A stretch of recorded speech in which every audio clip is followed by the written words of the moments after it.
जसं ते क्रंची आणि क्रिस्पी, फक्त क्रंची आणि क्रिस्पी नाही, नमकीन पण असणार आहे. झटका देणारं असं असणार आहे, थोडं तिखट असणार आहे, पण त्याच्यात गोडवा सुद्धा असणार आहे. सो हे मिक्सचर आहे कॅरेक्टरचं.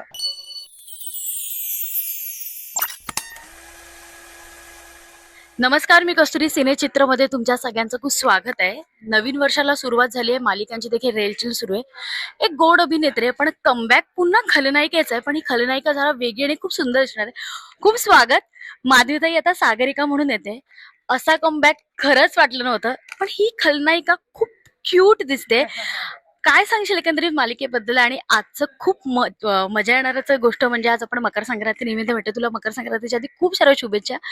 कशी आहेस आणि मालिकेबद्दल काय सांगायला आवडेल? खूप छान. सगळ्यांना मकर संक्रांतीच्या खूप साऱ्या शुभेच्छा. तिळगुळ घ्या, गोड गोड बोला, नुसतं बोलू नका, सगळ्यांसोबत गोड गोड राहा. मी प्रत्येक वेळेला सांगते, हे विधावे सोडा, स्वतःला माफ करा, इतरांना माफ करा आणि नवीन सुरुवात करा.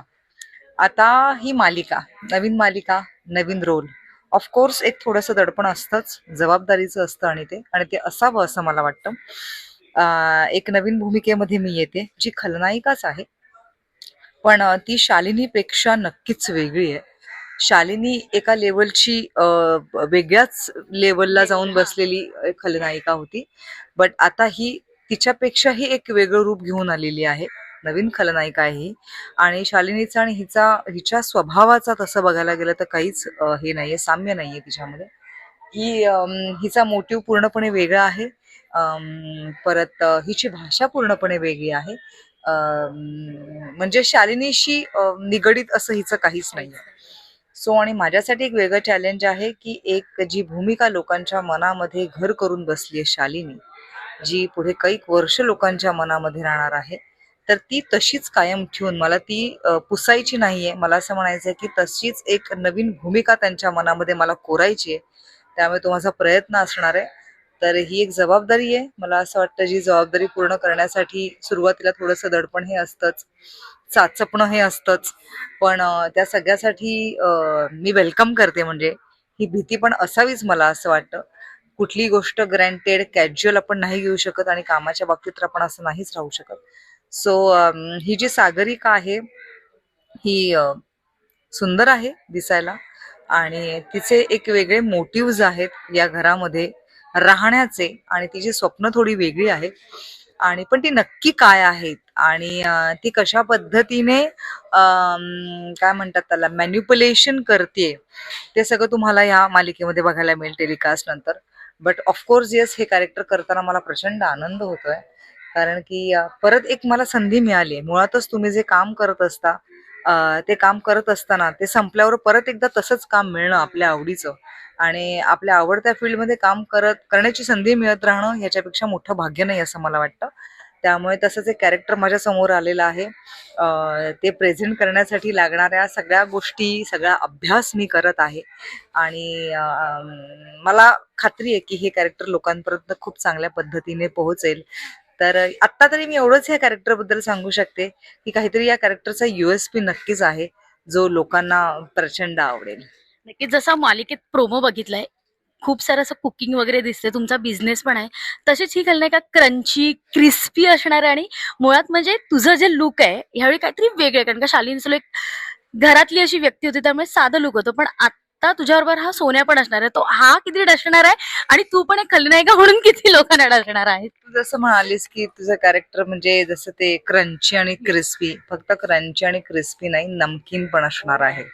सो थोडस ते काय म्हणतात त्याला, झटका देणारं असं असणार आहे, थोडं तिखट असणार आहे, पण त्याच्यात गोडवा सुद्धा असणार आहे. सो हे मिक्सचर आहे कॅरेक्टरचं. जसं मी तुला मगाशी म्हणाले की शालिनी हे कॅरेक्टर करत असताना माझं सगळं त्याच्यामध्ये पैलू पाडून झाले होते. खलनायिकेच्या सगळ्याच छटा त्या शालिनीमध्ये होत्या. त्यामुळे आता माझ्यासमोर हे वेगळं चॅलेंज आहे की मी कुठेही शालिनी न वाटता मला वेगळ्या पद्धतीने हा रोल कसा पोर्ट्रे करता येईल. सो कुठलीही एक बाजू माझी लोकांना माहित नसेल, ती मी चांगल्या पद्धतीने लोकांसमोर या भूमिकेद्वारे ठेवू शकते. हा माझा प्रवास आहे आणि हे माझे विचार आहेत. सो लेट्स सी आता काय होते. आणि हा सोन्या, बरं खरंच सांगते, मी ऍक्च्युली त्याला आता मला रिव्हील नव्हतं करायचं, पहिले एपिसोड मध्ये रिव्हील करायचं होतं, पण ते आम्ही सुरू झाले ना शूटिंग, तेव्हापासूनच सगळे छळायला लागले त्याला आणि सगळ्यांनी बारसं करून ठेवले त्याचं. मी तर काहीच नाही बारसं केलेलं, मी तर फक्त आपला घालायचा चल, तुला काय नाव ठेवायचं असेल त्याला आत्ता, तर काय ठेवशील सोन्या व्यतिरिक्त?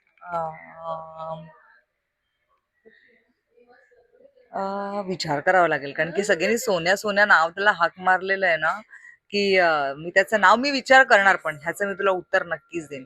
त्याचं नाव मी ना काही दिवसांपूर्वी विचार करतच होते, पण रोज आम्ही त्याच्यावरनं इतके छान, म्हणजे पॉझिटिव्हली इतके छान बोलतोय ना त्याच्याबद्दल, की अरे किती छान दिसतोय हा, म्हणजे एक वेगळी स्टाईल आहे आणि ते कॅरी चांगलं करता येतंय, त्याच्यामुळे ते असं वाटतं की सगळ्यांच्या मनात बसलाय तो आत्तापासूनच. त्यामुळे मला एक वेगळं त्याच्याबद्दल एक चांगलं व्यवस्थित बारसं करायचं, त्याचं चांगलं नाव ठेवायचं. त्यावेळेला मी नक्की तुला फोन करेन, तेव्हा तू येशील. आणि लुक तर खूप कमाल आहे. म्हणजे हा लुक तू स्वतः किती एन्जॉय करते, कारण का बघ ना, पूर्णपणे खरं तर बँगल्स जर तुम्ही त्या हातातल्या बांगड्या बघितल्या ना, कॉम्बिनेशन पासून हेअरस्टाईल, इयरिंग्स, म्हणजे प्रत्येक गोष्ट बारकाईने केली. सो हा रोज असा मला लुक बघायला मिळणार आहे. सो तुला किती आवडला हा लुक? मला प्रचंड आवडला. ऑफकोर्स मला आवडतं नटायला, सजायला, छान दिसायला. माझं काम आहे ते, मला असं वाटतं. पण ऑफकोर्स मी ते 24 तास तेच करते अशातला भाग नाहीये. पण मला ज्या ज्या वेळेला आता हे फील्ड म्हटल्यावरती आपला लुक लोकांना आवडला पाहिजे. आपण ज्या पद्धतीने लोक प्रेक्षक प्रेम करतात आमच्यावरती, की स्पेशली महिला वर्ग जो असतो, एकतर सिरियल हे क्लोजचं माध्यम आहे, त्यामुळे आमचा चेहरा महिला बऱ्याच ठिकाणी असं मी बघते की आम्ही काय घालतोय हे सगळं ऑब्झर्व करत असतात, आणि ते ज्या प्रेमाने, ज्या भावनेने टीव्हीच्या समोर त्यांचा वेळ काढून बसलेले असतात ना, त्याचा मी प्रचंड रिस्पेक्ट करते. आणि त्यांच्यासाठी खरं तर हा सगळा खटाटोप असतो की आपण छान दिसूया, आपल्या महिलांना, सगळ्या प्रेक्षक वर्गांना आपण आवडले पाहिजे. जर आम्ही आवडलो किंवा आमचं काम आवडलं, तरच ते सिरियल बघतील, किंवा ते तरच ते रिमोट होल्ड होणार आहे त्यांच्यामध्ये, त्यांच्या हातामध्ये. सो माझा हा प्रामाणिक प्रयत्न असतो. ऑफकोर्स मला असं वाटतं अभिनयाची छाप ही शेवटपर्यंत पडलेली असते. तुमचं दिसणं हे तुम्ही 1 दिवस, 2 दिवस, 3 दिवस सुंदर दिसू शकता, पण तुमचं कामही तितकंच ताकदीचं असेल तर तुमचं लुक ही लक्षात राहतं आणि कामही लक्षात राहतं. पण काम कायम स्वरूपी लक्षात राहण्यासाठी तुम्हाला ती मेहनत घेणं गरजेचं आहे. फक्त लुक आणि मी दिसते किती छान हे करूनही जमत नाही. सो दोघांचा ताळमेळ व्यवस्थित साधता आला पाहिजे. जसं आपण दिसतोय छान, जसं आपण मॅचिंग सगळं चांगलं घालतोय की नाही, साडीमध्ये मी किती सुंदर दिसते, मग मी किती मेंटेन आहे, हे सगळं डोक्यात चालू असताना सुद्धा भूमिकेसाठी सुद्धा काय काय गरजेचं आहे अभिनयाच्या दृष्टिकोनातून, की इथे ती कसं वागेल, इथे ती कशा पद्धतीने रिॲक्ट होईल, सागरिका नक्की तिचा मोटिव्ह काय आहे, मग आत्ता अशा वेळेला हा हेतू बॅक ऑफ द माइंड ठेवून ती कशा पद्धतीने सीन करेल, हे सुद्धा तिच्या डोक्यामध्ये कायम असणं फार गरजेचं आहे. आणि जसं मालिकेचं नाव आहे तुझ्या सोबतीने, आतापर्यंत तुझ्या सोबतीने अनेक जणांनी तुझा प्रवास बघितला असेल, पण अशी एखादी व्यक्ती की जी तुझ्या सोबतीने अजून तुझ्या बरोबर आहे? पहिल्यापासून म्हणतेस तू? माझे आई बाबा. ऑफकोर्स, म्हणजे माझी आई, जिने हा कॉन्फिडन्स दाखवला की तू हे करू शकतेस, तू जा, काही नाही होत. म्हणजे त्या काळी तर मोबाईलही नव्हता, तेव्हा तिने माझ्यावरती हा विश्वास दाखवला की जा, तू काही नाही होणार, तू कर काम. सो ती पहिल्या दिवसापासून, मला असं वाटतं आईच एक असते आणि आई वडीलच असतात जे सुरुवातीपासून शेवटच्या श्वासापर्यंत तुमच्या सोबत असतात.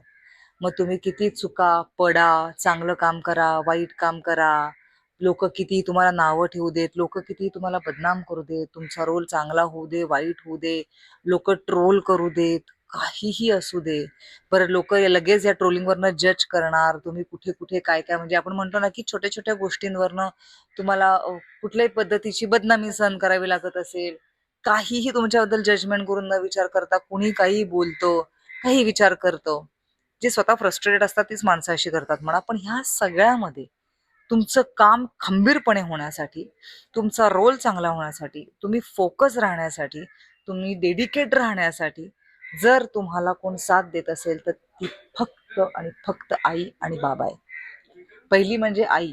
तुला माझ्या आवाजावरनं आपल्या आईला कळतं की काय झालंय. तर प्रत्येक वेळी मला आई एवढं सांगत आले, कामात लक्ष दे. उत्तर कामातून द्यायचं असतं. कधीही त्रास करून घ्यायचा नाही स्वतःला.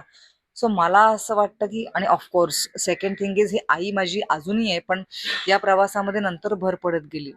माझे मिस्टर की त्यांना हे फील्ड माहीतच नाहीये काही, पण तरी सुद्धा आनंदाने स्वीकारून, या वेळा तर तुला माहिती आहेत की 14 तास काम करायचं, रात्री उशिरा जायचं, बट कुठल्याही पद्धतीची कंप्लेंट न करता मला डेडिकेटेडली इतकी व्यवस्थित साथ दिली की तू कर, मी आहे. प्लस मग नंतर रुबेन ऍड झाला आमच्या फॅमिलीमध्ये. मग रुबेन आल्यावर मला टेन्शन आलं होतं की आता काय करायचं, मग आता कसं मॅनेज होईल.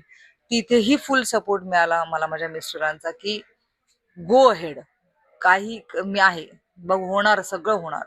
सो मला असं वाटतं ना, तुम्ही ज्या वेळेला काम करता, यश गाठताना किंवा तुम्ही नावलौकिक मिळवताना, ते फक्त एकटीचा प्रवास नसतो तो. त्याला जर सगळे एकत्र असतील तरच तुम्ही अचीव्ह करू शकता. सो त्यासाठी मी माझ्या आई वडिलांचे खूप मनापासून आभार मानते, माझ्या मिस्टरांचे मनापासून खूप आभार मानते की ते आहेत म्हणून मी इथपर्यंत येऊ शकले. आणि माझी आई आहे म्हणूनच तर मी या फील्डमध्ये आहे, ना तर मी नसते.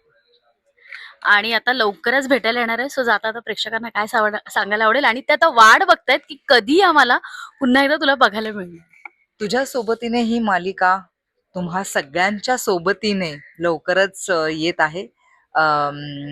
19 तारखेपासून, 19 जानेवारी पासून सोमवार ते शनिवार, रविवार सुद्धा, म्हणजे आता ही मालिका 7ही दिवस पाहायला मिळणार आहे रात्री 10 वाजता. तर प्लीज विसरू नका ही मालिका पाहायला. तुमच्या प्रतिक्रियांची आम्ही नक्कीच वाट बघतोय. ही मालिका नक्कीच तुम्हाला आवडेल. तर मकर संक्रांतीच्या आजच्या या सुंदर मुहूर्तावरती तुम्हा सगळ्यांना मी आमंत्रण देते असं समजा.